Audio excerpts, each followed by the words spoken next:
Hello everyone, welcome to science and mathematics world. हम कौशलेंद्र खरे और आज की इस वीडियो में हम देखेंगे चैप्टर 1 मैटर अवर सराउंडिंग की एक्सरसाइज के कुछ क्वेश्चंस को। तो चलिए शुरू करते हैं। पहले क्वेश्चन में लिखा हुआ है convert the following temperature into Celsius scale. जैसा कि हमने पहले पिछले क्वेश्चंस में केल्विन से सेल्सियस स्केल में कन्वर्ट किया था, उसी तरह से यहाँ पे भी दिया हुआ है केल्विन से सेल्सियस स्टेट में कन्वर्ट करने के लिए। आपको पता होगा कि जो केल्विन होती है वो एसआई यूनिट होती है टेम्परेचर की, और इसे आज हम सेल्सियस में कन्वर्ट करेंगे। तो देख लेते हैं किस तरह से करना पड़ता है। इसमें पहले क्वेश्चन में लिखा हुआ है 293 केल्विन। 293 केल्विन है और इसे हमें कन्वर्ट करना है डिग्री सेल्सियस में। बहुत ही आसान होता है, हम केवल 273 डिग्री सेल्सियस 273 माइनस कर देंगे और जो आएगा वो डिग्री सेल्सियस में होगा। जब इसमें से हम 273 माइनस करते हैं तो आता है 20 डिग्री सेल्सियस। तो यही हमारा इसका आंसर होगा। चलते हैं नेक्स्ट क्वेश्चन की तरफ। इसमें दिया है 470 केल्विन। 470 केल्विन है तो 470 में से यदि हम 273 माइनस करते हैं तो इसमें आ जाता है 197 डिग्री सेल्सियस। तो ये हमारा आंसर होगा। अब सेकंड क्वेश्चन की तरफ चलते हैं। सेकंड क्वेश्चन में लिखा हुआ है कन्वर्ट। अब इसमें हमें क्या करना है कि केल्विन से केल्विन स्केल में कन्वर्ट करना है, डिग्री सेल्सियस में दिया है इसमें। तो ये भी बहुत आसान होता है। इसमें पिछले बार हमने क्या किया था, माइनस किया था, इस बार हम जोड़ देंगे। तो यहाँ पे है 25 डिग्री सेल्सियस। ऐसे कन्वर्ट करेंगे यदि हम तो 25 में 273 केल्विन हम जोड़ देंगे तो आ गया कितना, 298 केल्विन। तो ये होगा हमारा। आप हमेशा याद रखिएगा केल्विन में कभी हम डिग्री नहीं लगाते, क्योंकि केल्विन अपने आप में कंप्लीट होता है। केल्विन ऐसा ही यूनिट होती है टेम्परेचर की।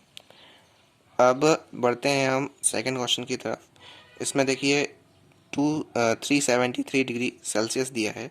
तो यदि इसे हम केल्विन में कन्वर्ट करेंगे तो 273 इसमें जोड़ देंगे तो हो जाएगा इसका आपका 646 केल्विन। तो ये था हमारे क्वेश्चन, दो क्वेश्चन। अब चलते हैं क्वेश्चन नंबर 3 पर। क्वेश्चन नंबर 3 में हमें रीजंस देने हैं इन क्वेश्चन ऑब्जर्वेशंस के लिए। पहला क्वेश्चन है कि naphthalene balls disappear with time without leaving any solid. तो जो नेप्थलीन बॉल्स होती हैं, आपने नेप्थलीन बॉल्स घर में यूज़ देखी होंगी। जो हमारी बड़ी बड़ी रज़ाइयाँ होती हैं, तो उन रज़ाइयों में बड़े बड़े गोले गोले जैसे बड़ी बड़ी नेप्थलीन बॉल्स का पूरा पैकेट करके खोल के ऐसे डाल देते हैं। मम्मी लोग ऐसे डाल देती हैं, वो कहती हैं कि उससे कीड़े नहीं लगते उसमें, तो इसलिए डाल दी जाती हैं। तो जो नेप और जब है ना उनको निकालते हैं तो वो गायब हो जाती हैं, या फिर रह भी जाती हैं तो बिल्कुल छोटी छोटी सी बचती हैं, और कुछ समय बाद तो पूरी गायब ही हो जाती हैं। तो वही का कारण, उसी का कारण पूछ रहे हैं कि ऐसा क्यों होता है कि नेप्थलीन बॉल्स वो अच्छे से गायब हो जाती हैं और एक भी सॉलिड नहीं छोड़ती। इसका आंसर देना है हमें। तो इसमें है कि नेप्थलीन बॉल्स डिसअपियर, वो गायब हो जाती हैं विद टाइम, टाइम के साथ, विदाउट लीविंग एनी सॉलिड, कोई भी सॉलिड नहीं छोड़कर, because they undergo sublimation easily. वो उसमें सब्लिमेशन बहुत आसानी से हो जाता है।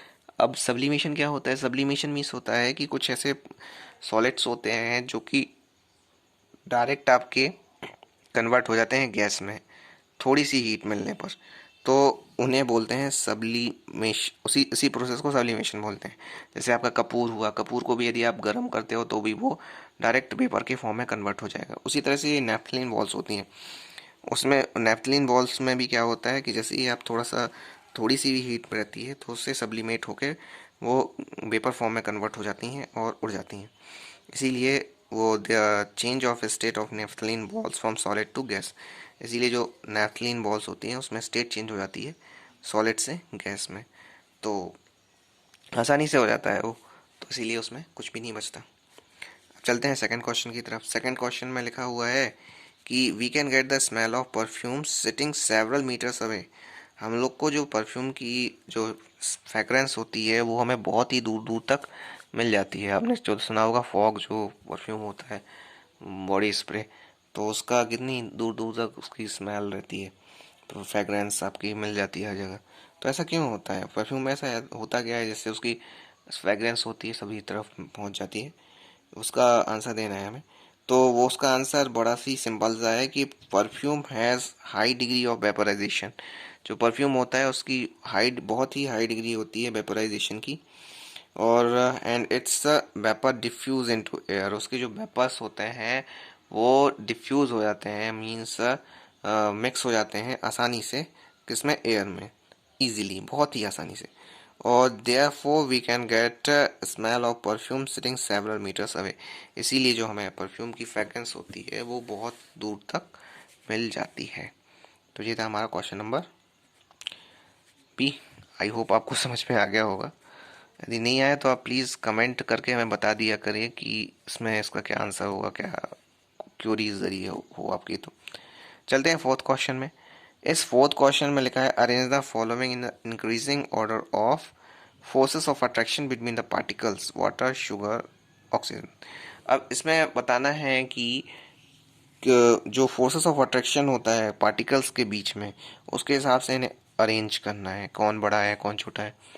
तो हमें पता है कि जैसे ऑक्सीजन है वो क्या है, आपकी गैस है, तो ऑक्सीजन को हमने सबसे पहले लिखा। फिर लिखा वाटर, वाटर क्यों, क्योंकि लिक्विड है। और फिर लिखा हमने शुगर, शुगर क्यों, क्योंकि सॉलिड है। अब यहाँ देखिए आप कि हमने इसकी तरफ इस तरह साइन किया है, इसकी तरफ किया है, इसका मतलब है ऑक्सीजन कम है, जे वाटर ज़्यादा है। और फिर वाटर से शुगर की तरफ किया, इसका मतलब वाटर कम है, शुगर ज़्यादा है। तो ये है इसका आंसर कि मतलब शुगर का जो वो इंटरमोलिकुलर जो फोर्स होगा, force of attraction between particle, वो ज़्यादा होगा। उसके बाद वाटर का होगा, फिर उसके बाद होगा ऑक्सीजन का, सबसे कम ऑक्सीजन, फिर वाटर, फिर शुगर। तो ये था हमारा क्वेश्चन नंबर 4, इसमें यही बताना था, सिंपल सा क्वेश्चन था। अब आगे का और भी सरल सा क्वेश्चन पूछा है। वो कह रहे हैं कि फिजिकल स्टेट ऑफ वाटर क्या होगी एट 25 डिग्री सेल्सियस। तो 25 डिग्री सेल्सियस में तो लिक्विड ही होती है, तो लिक्विड हो गई। अब 0 डिग्री सेल्सियस, 0 डिग्री सेल्सियस में वो सॉलिड से कन्वर्ट हो जाता है किसमें, आइस में। तो आइस हो गई वो, और आइस हो गई, इसीलिए वो सॉलिड फॉर्म हो गया उसका। अब 100 डिग्री सेल्सियस में, 100 डिग्री सेल्सियस में देखा होगा आपने कि वो वेपर बन के उड़ने लगता है, तो उसमें वो थोड़ा सा लिक्विड भी रहता है ना, पानी भी रहेगा और उड़ता भी जाएगा। तो लिक्विड भी रहता है और वेपर भी फॉर्म में होगा, लेकिन आपका देखा जाए तो वेपर ही लिख सकते हैं आप। तो ये है क्वेश्चन का आंसर। तो ये थे हमारे 5 क्वेश्चन एक्सरसाइज के। आई होप आपको समझ में आ गए होंगे।